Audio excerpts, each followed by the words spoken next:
नाजरीन, जनरल फैज़ की मुद्दत मुलाजमत पूरी होने पर जनरल नदीम अंजम को नया ISI चीफ मुकर्रर कर दिया गया है। एक तरफ जहां दुश्मन को जनरल फैज़ की रवानगी की खुशी है, तो दूसरी जानिब जनरल नदीम अंजम के बतौर चीफ आमद से दुनिया की खुफिया एजेंसियों में एक हलचल सी मच गई है। भारत के लिए इनका नाम ही काफी है, क्योंकि इन्होंने कई मुहाजों पे भारत को सबक सिखाया है। वो एक निहायत ही प्रोफेशनल और पाक फौज के होनहार तरीन जनरल्स में से एक है। जनरल नदीम अंजम इस वक्त 3 स्टार जनरल की सीनियरिटी लिस्ट में 70वें नंबर पर हैं और वो जनरल फैज हमीद से सीनियरिटी में 3 दर्जे पीछे हैं। 28 पंजाब रेजिमेंट से ताल्लुक रखने वाले लेफ्टिनेंट जनरल नदीम अंजम फौज में एक सख्त गेर और खामोश तबा अफसर के तौर पर मशहूर रहे हैं। इनका ताल्लुक 77वें लॉन्ग कोर्स से है। इन्होंने बतौर ब्रिगेडियर फौजी ऑपरेशंस के दौरान लंडी कोतल में ब्रिगेडियर कमांड की, जबकि वो कराची कोर में चीफ ऑफ स्टाफ भी तैनात रह चुके हैं। वो royal college of defence studies से तालीम हासिल कर चुके हैं। ख्याल रहे कि जनरल परवेज मुशर्रफ और जनरल राहील शरीफ भी इसी कॉलेज के फारुगुल तहसील थे। इस कोर्स के बाद वो बतौर major general inspector general FC Balochistan north मुकर्रर हुए और वहीं लेफ्टिनेंट जनरल के तौर पर कुछ अरसा कमांडेंट स्टाफ कॉलेज भी रहे। कराची में फौज के हाथों IG सिंध के मुबैना अगवा के वाक़े के बाद इन्हें लेफ्टिनेंट जनरल हमायो अजीज की जगह कराची का कोर कमांडर मुकर्रर किया गया था। लेफ्टिनेंट जनरल नदीम अंजम नवंबर 2020 में कोर कमांडर कराची के ओहदे पर तैनात हुए, जबकि सितंबर 2019 में इन्हें मेजर जनरल से लेफ्टिनेंट जनरल के ओहदे पर तरक्की दी गई थी। बतौर brigadier lieutenant general Nadeem Ahmed Anjum national defence university में इंस्ट्रक्टर रहे हैं, जबकि कराची कोर में चीफ ऑफ स्टाफ भी रहे हैं। इसके अलावा जनरल नदीम हंगो में 2 साल ब्रिगेड कमांडर के भी फराइज सर अंजाम दे चुके हैं। जनरल नदीम अहमद अंजम का ताल्लुक गुज्जर खान से है। जनरल नदीम अंजम साफ गुतबियत के मालिक और पेशावर अफसर हैं, जो फौज के सियासत में किरदार के खिलाफ हैं। इनकी आमद से दुश्मन बुखला हो चुका है, क्योंकि वो जनरल फैज से भी ज्यादा तजुर्बाकार और सख्त गेर हैं। दुश्मन को पसपा करना इनका पसंदीदा मशगला है। वो वसी तजुर्बा रखते हैं। लेफ्टिनेंट जनरल नदीम अंजम इन खुश नसीबों में से हैं जिन्हें पंजाब रेजिमेंट की लाइट एंटी टैंक बटालियन में कमीशन दिया गया। इसके अलावा इनकी तालीम भी पेशावराना तरबियत के आला मुकाम का इजहार है। वो बैक वक्त combined arms centre UK, staff college Quetta, advance staff course UK, NDU Islamabad, APCSS USA और royal college of defence studies UK से फारुगुल तहसील हैं। इन्हें ये भी एजाज हासिल है कि इन्होंने किंग्स कॉलेज लंदन और NDU इस्लामाबाद से मास्टर की डिग्री हासिल की। नदीम अंजम को रिवायती और ज़ैली रवायती खतरे के माहौल में कमान का वसी तजुर्बा है। वो मगरबी सरहद और LOC दोनों पर कमांड के अलावा बलूचिस्तान में तवील खिदमात अंजाम दे चुके हैं। इन्होंने जनूबी वजीरिस्तान एजेंसी में इन्फेंट्री ब्रिगेड, करम एजेंसी और हंगू में इन्फेंट्री ब्रिगेड को ऑपरेशन ज़रबे अज़ब के दौरान कमांड किया और वो ऑपरेशन रद्दुल फजात के दौरान IGFC बलूचिस्तान थे। वो PM में स्टाफ कॉलेज और NDU में इंस्ट्रक्टर, स्टाफ कॉलेज कोयटा के कमांडेंट और 5 कोर के चीफ ऑफ स्टाफ भी रहे हैं। जहां तक जनरल फैज के जाने का ताल्लुक है, तो वो भी प्रमोट हुए हैं और भारत के लिए इसमें बहुत बड़ी और इंतहाई बुरी खबर ये है कि इन्हें कोर कमांडर पेशावर तैनात किया जा रहा है, जिसके बाद 1 साल बाद वो आर्मी चीफ की पोस्ट के लिए भी काबिल हो जाएंगे और मोस्ट सीनियर जर्नलों में शामिल हो जाएंगे। नवंबर 2022 में जनरल बाजवा के रिटायरमेंट के वक्त जो जनरल उस वक्त सीनियर मोस्ट होंगे, उनमें जनरल फैज हमीद का 4था नंबर होगा, जबकि दीगर 3 में जनरल साहर शमशाद, जनरल अजहर अब्बास और जनरल नोमान महमूद बिलतरतीब पहले, दूसरे और तीसरे नंबर पर होंगे। जनरल फैज पाकिस्तान के आने वाले आर्मी चीफ के बहुत मजबूत उम्मीदवार हैं और इनके साथ साथ जनरल अजहर अब्बास और Sahar Shamshad chairman joint chief of staff committee के भरपूर उम्मीदवार हैं। कुछ अहबाब लेफ्टिनेंट जनरल आसफ गफूर का नाम भी DGISI के लिए ले रहे थे, लेकिन इनकी इतला में अर्ज है कि जनरल आसफ सीनियरिटी लिस्ट में अभी काफी पीछे हैं और 3 स्टार जनरल्स की लिस्ट में इनका 24वां नंबर है। चूँकि इनकी रिटायरमेंट में अभी काफी वक्त है, लिहाजा मुस्तकबिल में इन्हें भी एक बड़ा ओहदा मिलने का अमकान है। लेफ्टिनेंट जनरल नदीम अंजम के पेशरू और बलोच रेजिमेंट से ताल्लुक रखने वाले लेफ्टिनेंट जनरल फैज हमीद का बतौर ISI चीफ दौर मुख्तलिफ तनाज़ात का शिकार रहा है। हाल ही में अफगानिस्तान में तालिबान की हुकूमत के कयाम के बाद लेफ्टिनेंट जनरल फैज हमीद ने गुज़श्ता माह 5 सितंबर को काबुल का अचानक दौरा किया था, जिसकी तस्वीर और एक वीडियो मीडिया पर वायरल हुई। इन तस्वीर और वीडियोस में इन्हें होटल की लॉबी में चाय का कप थामे खड़े देखा जा सकता है और इन्होंने इस मौका पर सहाफियों से गैर रस्मी बातचीत करते हुए परेशान न हो, सब ठीक हो जाएगा के अल्फाज अदा किए थे। इसके बाद बैनुल-अक़वामी ख़ुसूसन इंडियन मीडिया में इनके दौरे के मुतालिक कयास आराइयों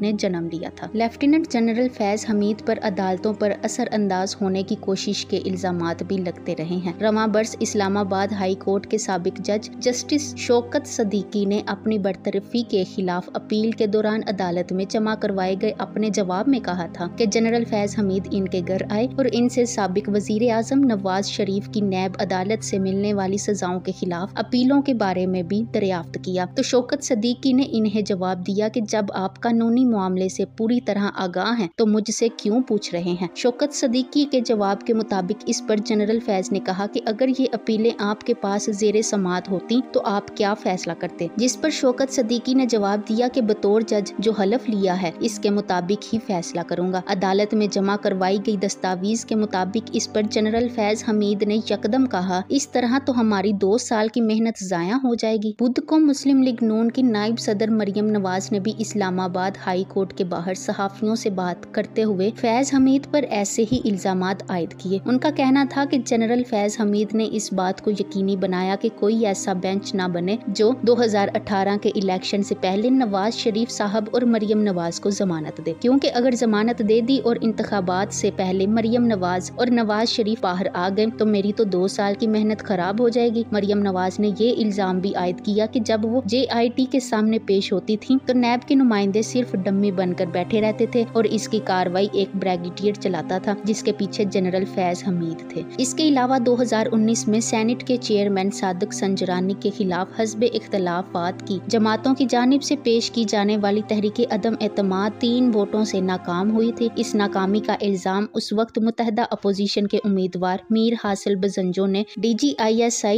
लेफ्टिनेंट जनरल फैज हमीद पर लगाया था। उन्हें इस बयान पर तनकीद का सामना करना पड़ा और अदालत से नोटिस भी भेजा गया। उस वक्त के DGISPR lieutenant general Asif Ghafoor ने इस मौका पर बयान दिया था कि हासिल बजंजो की जानिब से मुल्क की खुफिया एजेंसी के सरबराह पर इल्जामात बेबुनियाद हैं और मामूली सियासी फवाइद की खातिर पूरे जमहूरी अमल को बदनाम करना जमहूरियत की खिदमत नहीं। इससे कबल फैज हमीद का नाम नवंबर 2017 में इस्लामाबाद में फैजाबाद के मुकाम पर मजहबी तंजीम तहरीके लब्बैक के धरने के दौरान भी सामने आया था। उस वक्त वो ISI में ही काउंटर इंटेलिजेंस वंग में तैनात थे। इस तंजीम और हुकूमत के दरमियान 6 नकात पर मुश्तमिल मुआहदे के बारे में कहा गया था कि ये मुआहदा करने में उस वक्त मेजर जनरल के ओहदे पर काम करने वाले फौजी अफसर फैज हमीद की मदद शामिल थी रही। इसी धरने के बारे में सुप्रीम कोर्ट के फैसले में वजारत दिफा के तवस्त से आर्मी चीफ समेत अफवाज पाकिस्तान के सरबराहान को हुक्म दिया गया था कि वो अपने इन मातहत अहलकारों के खिलाफ सख्त कार्रवाई करें जिन्होंने अपने हल्फ की खिलाफ वर्जी करते हुए सियासी अमूर में मुदाखलत की है।